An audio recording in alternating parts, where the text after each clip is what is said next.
O que aconteceu lá? Fui criado na Assembleia de Deus, né? Eu nasci em 80, então eu sou novo, mas eu peguei um período de transição da igreja. Entregou a idade, viu? Para a gente explicar. Eu peguei um período de transição da igreja. Eu aprendi a vida toda na Assembleia de Deus, dentro dos nossos conceitos doutrinários e costumes, não é? Que existiam certas práticas sociais que a religião não nos permitia.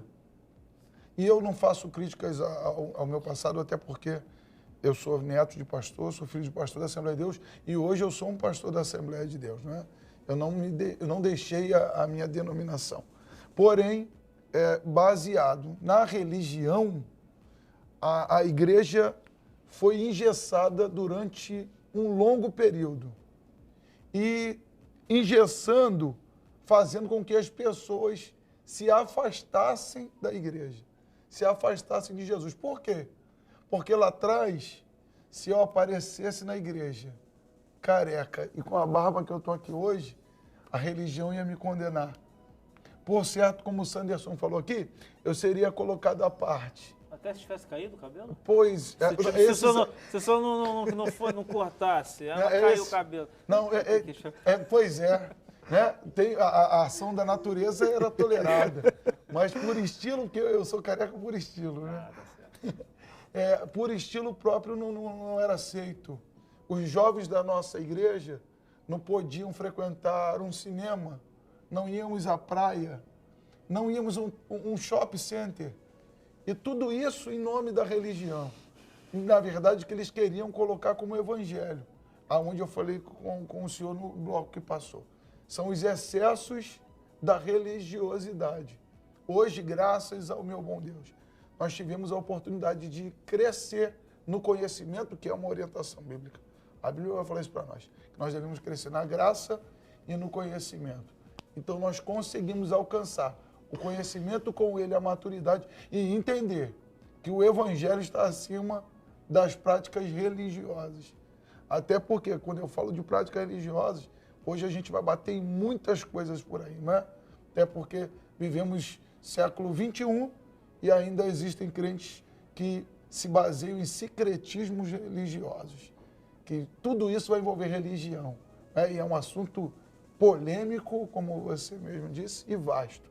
Porém, eu acredito que a religião, de fato, a pura, como o próprio Jesus falou, nunca vai ser problema.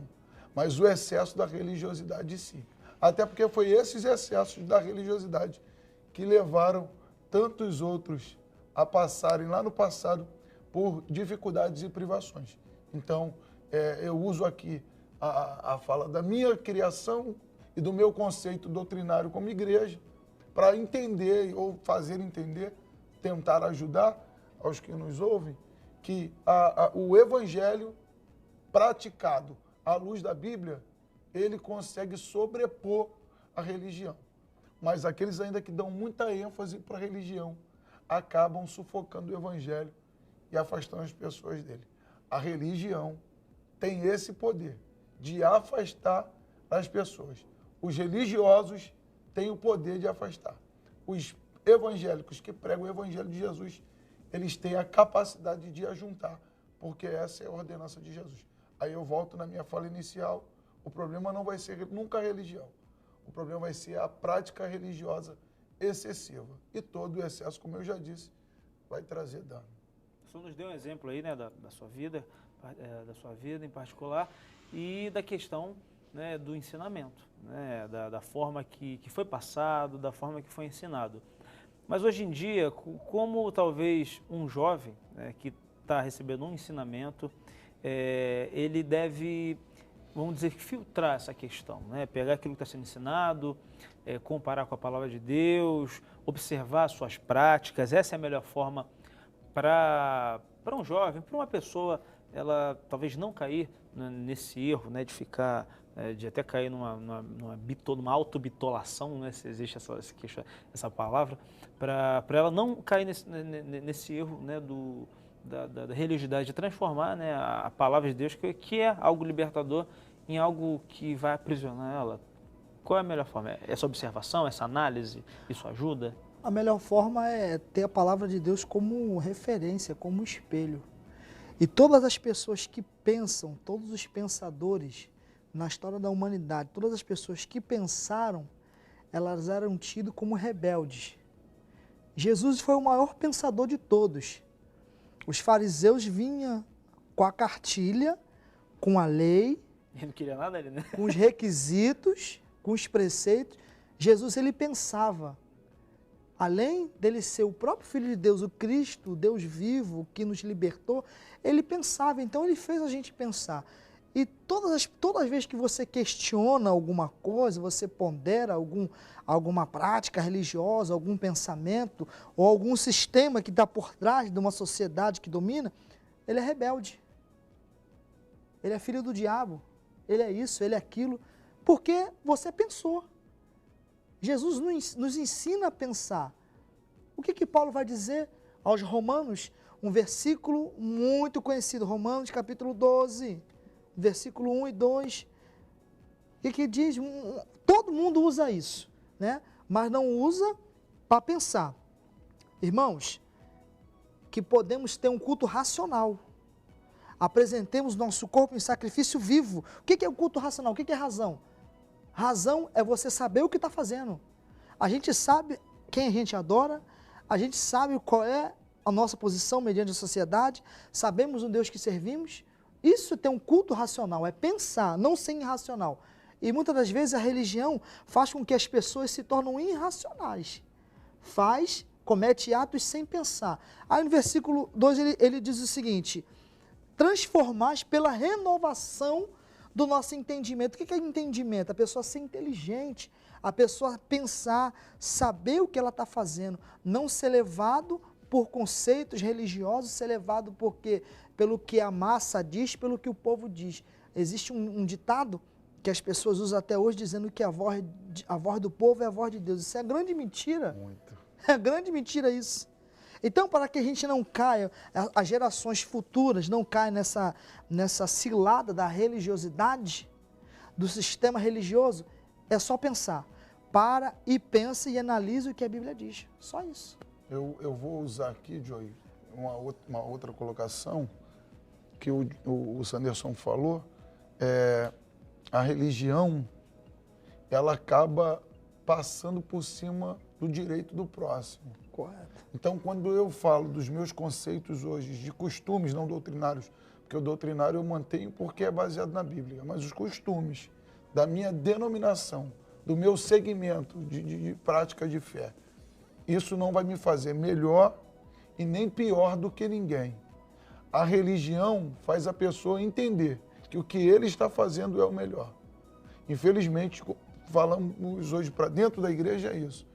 Por levantar bandeiras denominacionais baseadas em religião, muitas das vezes a gente acaba ouvindo coisas desagradáveis, do tipo que a igreja tal é isso e aquilo, e a minha igreja é uma igreja boa. E isso é coisas da religião. Porque quando a gente pensa voltado para o evangelho, nós vamos lembrar que quando acontecer o advento, que é o mais esperado da igreja, não vai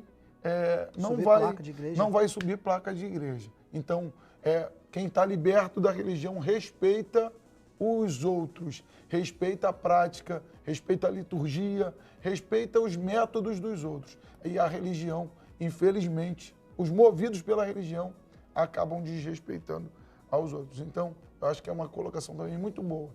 O religioso intenso, né, que chega a ser levado à religiosidade extravagante, ele é uma pessoa que acaba não respeitando a adoração, o culto do próximo, a liturgia, a forma de se vestir.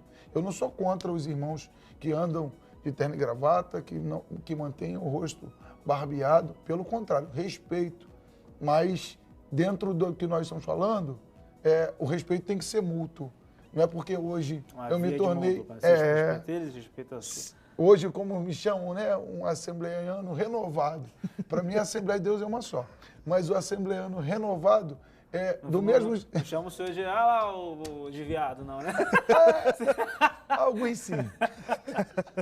Mas o engraçado é que, para essa questão do respeito, de você não deixar isso subir a cabeça, isso não acontece só dentro do Evangelho um para o outro, não acontece também para as pessoas de fora. Verdade. Né? Onde o cristão às vezes, não, mas o fulano é de outra religião e não vou nem falar com ele. Isso acontece, Com e certeza. não deveria. Né? E, infelizmente, às vezes, parte de nós cristãos, que nunca deveríamos ter esse tipo de prática, não é? Até porque como que eles vão aceitar se não há quem pregue? E o religioso é isso. Se ele vê alguém bebendo, ele não fala porque o cara está bebendo. Ele não fala com a prostituta, ele não fala com o homossexual, ele não fala com ninguém porque ele acha que ele vai se contaminar.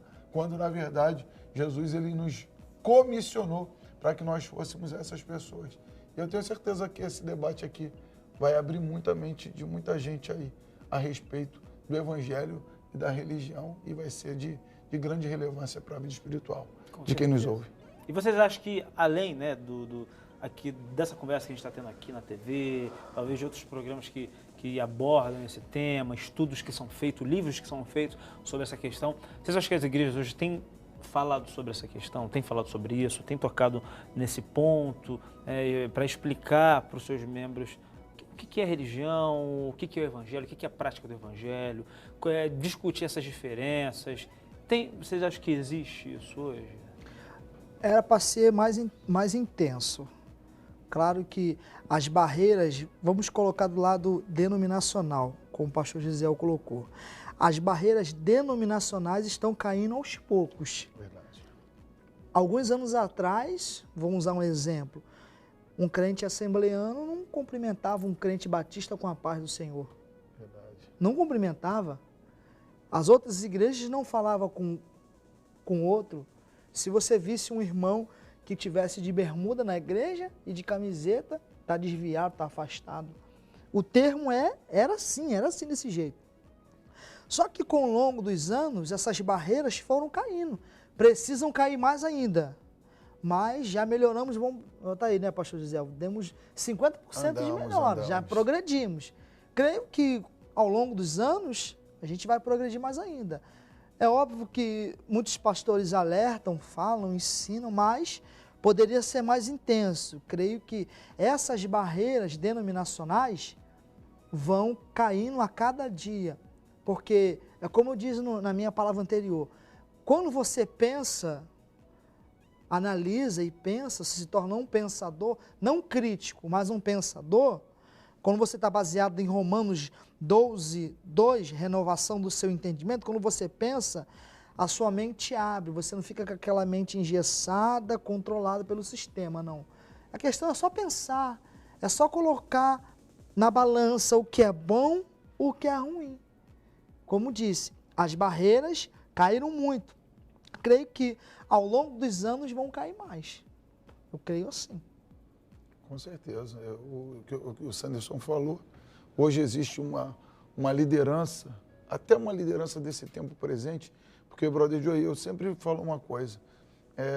No passado, nós vivíamos debaixo de uma liderança vocacionada, não é? Vocacionada pelo Espírito, mas que não tiveram a oportunidade que essa geração teve de se assentar e ter o entendimento à luz do ensino, não é?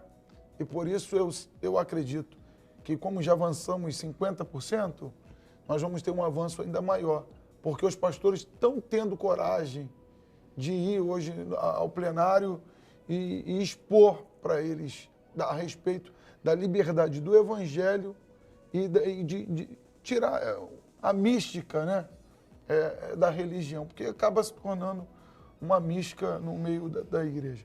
Então, eu acredito que num espaço curto de tempo, em vista de todo o tempo que já caminhamos, num espaço curto nós vamos ter uma evolução muito grande, né, na mente do povo, até porque o cronista vai dizer que se o povo que se chama pelo meu nome se humilhar e orar e se arrepender dos seus maus caminhos, e o excesso da religião foi um mau caminho que a igreja pegou.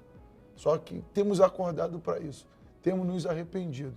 E com o nosso arrependimento, Deus vai ouvir a nossa oração, perdoar os nossos pecados e sarar a nossa terra, em nome de Jesus. Show de bola. Obrigado, pastor Gesiel. Obrigado, pastor Sanderson. Agradeço muito a presença de vocês. Vou pedir para vocês deixarem o endereço da igreja, rede social, telefone, que vocês quiserem. Tá bom? Começando mesmo pelo pastor Gesiel. Só olha para aquela câmera ali, pastor. Fique à vontade. Manda Bom, meu agradecimento aqui ao Programa Inter, ao brother Joey, uma pessoa ímpar, viu? Gostei demais daqui da condução. Eu sou o pastor Gesiel Siqueira, sou pastor presidente da Assembleia de Deus do Mutirão, que fica lá em Belfor Roxo, Nova Aurora, Rua Hadley de Aquino, número 4, tá bom? Facinho de chegar. Chegou em Nova Aurora, perguntou onde é o Mutirão, a galera toda vai saber. Vou mandar um abraço, porque a nossa igreja hoje é mais conhecida como uma família que não para de crescer. Então tá lá um abraço, pessoal do projeto, viu, Projeto a Vida? Um abraço, beijo no coração de todos, que as bênçãos de Deus repousem sobre a sua casa e sobre a sua vida, em nome de Jesus. Show de bola, pastor Sanderson. Fique à vontade também. Nós somos membros da Igreja do Evangelho Quadrangular de São Bernardo. Um abraço ao meu pastor, toda a nossa igreja. Nossas redes sociais, Sanderson Mota, Facebook, Instagram, @Sanderson Mota. Temos um canal no YouTube com algumas mensagens, né, que Deus nos emprestou. Eu costumo dizer isso, Deus nos empresta as mensagens, a gente não tem, tudo vem de Deus. Sanderson Mota, segue lá. E vai ser um prazer ser seu amigo, vai ser um prazer compartilhar com você as coisas do reino de Deus. Obrigado, pastor Sanderson, pastor Gesiel, foi um prazer. Espero vocês outras vezes aqui no programa, tá Vai bom? ser Galera de maravilhoso. casa, o programa acabou. Obrigado pela sua companhia, pela sua audiência. Eu te espero no próximo Inter. Tchau, valeu.